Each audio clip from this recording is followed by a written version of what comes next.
Hey, I hope you guys will join me as I build this walnut trash pail. It has tapered sides and each face of the trash pail is made from a piece of book-matched walnut. So stick around.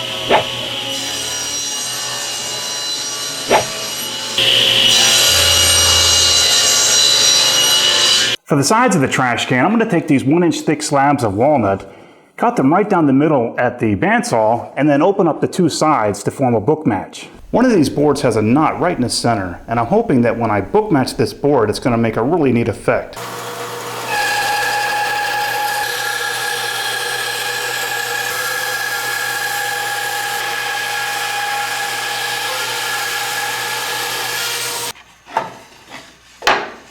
Now that each side is resawn, the next step is going to be to face joint one side and then plane them the final thickness. As I face joint these boards, I'm going to try to remove as little material as possible so I don't lose any of the book matching effect.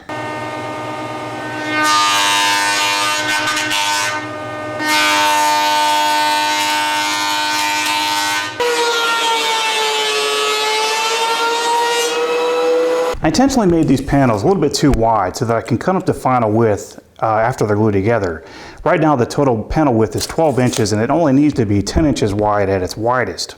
So what I plan on doing is removing 1 inch from the inside of each board so that I end up bringing the knots closer together. And we'll do that now at the table saw.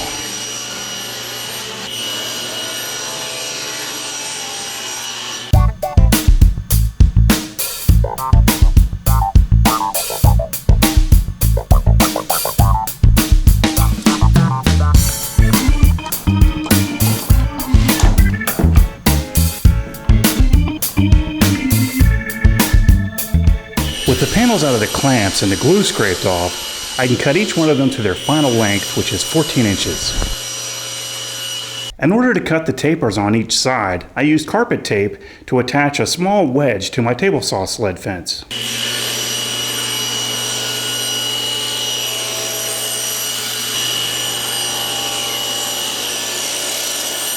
For the joinery for this piece, I need to create a rabbet, one on each side of 2 panels. And to do that, I'm going to use my rabbeting bit at the router table.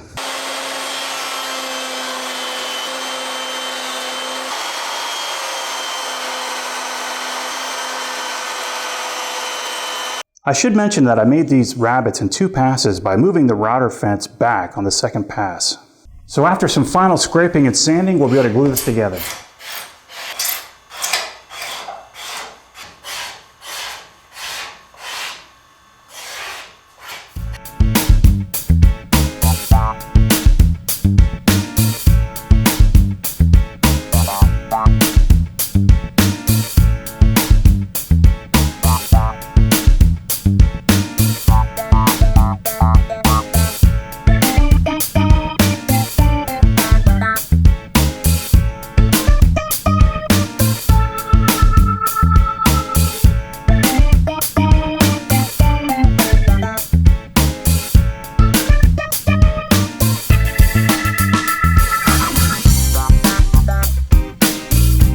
So for the floor of the waste pail, I'm just going to use a piece of scrap walnut. And what I'm going to do is have the floor just rest on some ledgers that go all the way around the bottom of the waste pail. So what I need to do is capture this angle to my table saw blade. And to do that, I'm going to use my bevel gauge.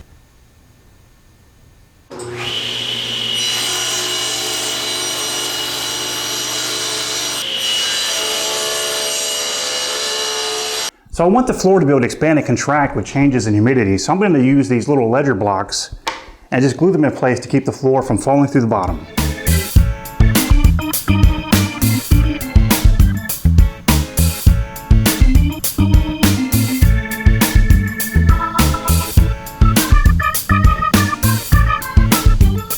So I just finished sanding the whole thing down to 220 grit. Now I'm going to apply a few coats of this Minwax tung oil finish. Just 2 screws on center and the bottom will allow this floor to expand and contract and keep it from falling out when it's tipped over.